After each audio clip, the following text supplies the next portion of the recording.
As we approach the August 14th primary election day in Vermont, around the nation there's been a lot of concern expressed about the possibility voting results could be tampered with or compromised in some way by computer hackers from overseas interested in casting doubt on the results. Such apparently was the case during the 2016 general election, when 21 states saw their election systems targeted by Russian hackers, although there's no evidence that any actual votes were altered. Disinformation and confusing social media posts were probably bigger sources of concern, and that has also been an area social media giants like Facebook have been attempting to control.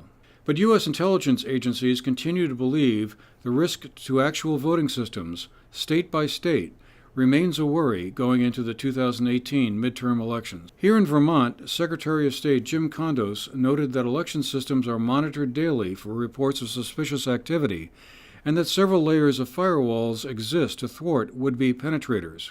Paper ballot backups exist for every vote cast in Vermont.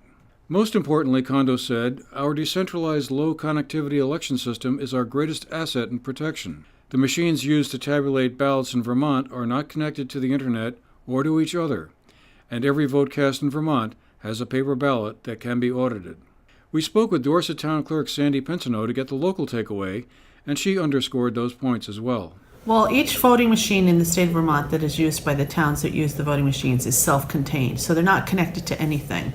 And within each machine is a computer chip, and it's programmed to each town's individual ballot. So if somebody was to tamper with that ballot, it would not read it, so therefore it would kick it right out. And I couldn't take another town's ballot as well because it was not programmed to read. So it's very self-contained. There cannot be tampering with it itself. No, even when we had the statewide recount a few years ago in Washington County, there's no way that those figures could have been tampered with.